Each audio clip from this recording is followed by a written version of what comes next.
లెక్క చెప్తున్నాం.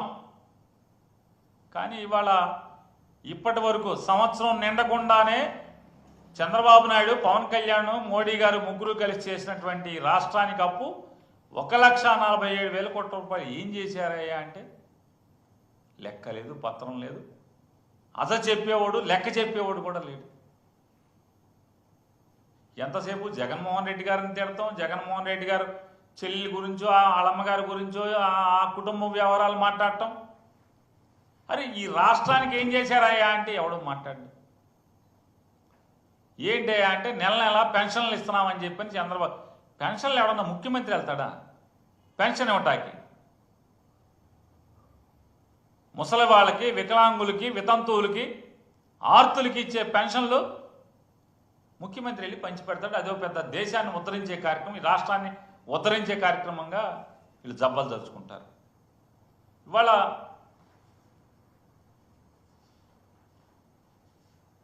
ఎన్నికల ముందేమో సంపద సృష్టిస్తానని చెప్తాడు, మీకు ఇచ్చిన హామీలన్నీ తీరుస్తానని చెప్తాడు. వాళ్ళ అబ్బాయి గారేమో మా నాన్న చెప్పిన మాటలు మేము అమలు చేయకపోతే మా కాలరు పట్టుకోండి అంటాడు. ఎన్నికల ముందు ఉత్తర కుమార ప్రగల్భాలు పలికారు, మాటలు కోటలు దాటినాయి. ఇవాళ అంటాడు చంద్రబాబు నాయుడు గారు నాకేం అర్థం కావట్లేదు, ఇచ్చిన హామీలు చూస్తే భయం వేస్తుంది అంటాడు, రాష్ట్రాన్ని చూస్తే భయం వేస్తుంది అంటాడు. అప్పులు చేయడానికి మాత్రం బరి తెగిస్తున్నారు. ఈయనకంట సంపద ఎలా సృష్టించాలో మెల్లగా చెవులో చెప్పాలంట. ఎవరికన్నా ఆలోచన తడితే సంపద ఎలా సృష్టించాలో చెవులో చెప్పాలంట. మరి ఎన్నికల ముందు చెప్పాల్సింది కదా ఈ మాట. చెవులో ఏం చెప్పాలో చెప్పేవాళ్ళు కదా, ఏం పెట్టి తిప్పాలో చెవులో పెట్టి తిప్పేవాళ్ళు. ఆ రోజేమో ప్రగల్భాలు పలకటం, డబ్బాలు కొట్టుకోవటం, హరికథ చెప్పేవాడు ఒకడైతే చిడతలు వాయించేవాడు ఒకళ్ళలాగా. చంద్రబాబు ప్రగల్భాలు పలికితే పక్కనేమో ఓ పక్కేమో కొడుకు, ఓ పక్కేమో పవన్ కళ్యాణ్, ఇద్దరు చిడతలు కొడతారు. ఏమైపోయారు ఇవాళ? ఇవాళ ఎంత పచ్చిగా బరి తెగించారంటే, బరి తెగించి ఇవాళ రాజ్యాంగ విరుద్ధంగా అప్పు చేయటం కోసం ఈ జీవోని రిలీజ్ చేయడం జరిగింది. Government of Andhra Pradesh mines and minerals GOMS number 69, GOMS number 69 dated April 24, 2025న నిన్న ఈ జీవో ఇచ్చారు. ఈ జీవో సారాంశం ఏంటి అంటే ఆంధ్రప్రదేశ్ రాష్ట్రంలోని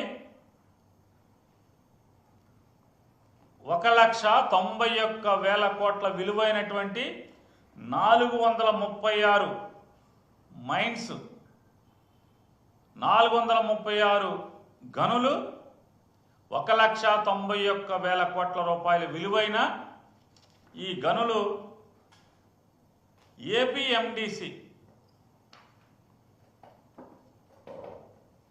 ఏపీఎండిసికి దఖలుపరుస్తూ దానిని 9,500 కోట్ల రూపాయలు అప్పు తెచ్చుకుంటాకి ఈ ఆస్తుల ద్వారా అనుమతులు ఇస్తూ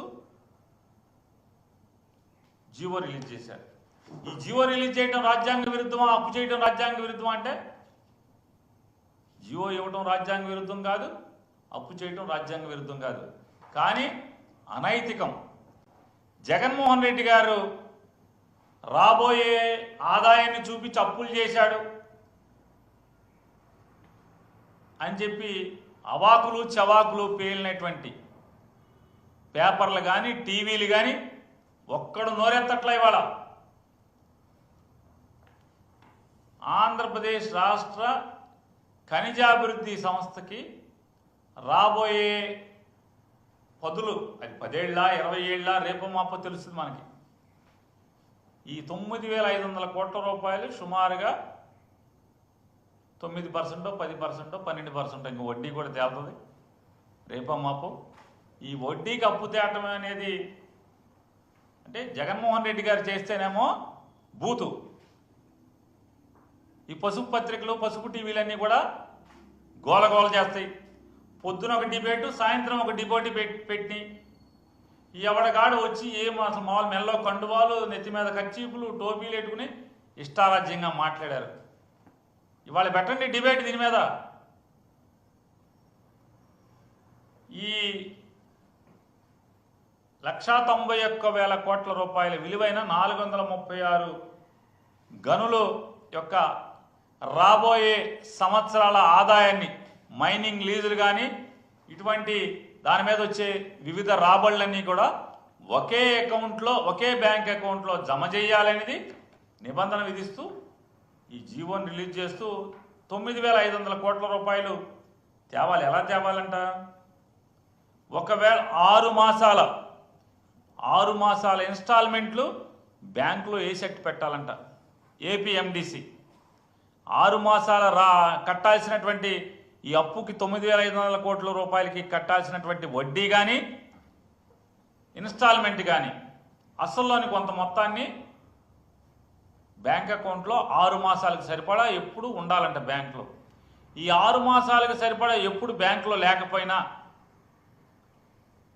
రాష్ట్ర ప్రభుత్వానికి సంబంధం లేకుండా, రాష్ట్రానికి చెప్పకుండా సరాసరి ఆర్బీఐ దగ్గర ఆంధ్రప్రదేశ్ రాష్ట్ర ప్రభుత్వ ఖజానాకి సంబంధించిన బ్యాంక్ అకౌంట్లోంచి వాళ్ళు సరాసరి డ్రా చేసేసుకోవచ్చు అంట. ఎవడాడు? ఒక ప్రైవేట్ కంపెనీ వాడు. ఒక ప్రైవేట్ కంపెనీ వాడు ఏపీఎండిసికి 9,500 కోట్లు అప్పులు ఇస్తారు. ఈ అప్పుల్ని 6 మాసాలు వడ్డీలు కానీ, కిస్తీలు కానీ బ్యాంకులో ఉంచాలి. ఏది తగ్గినా కూడా రాష్ట్ర ప్రభుత్వాన్ని అప్పు చేసేదేమో ఏపీఎండి.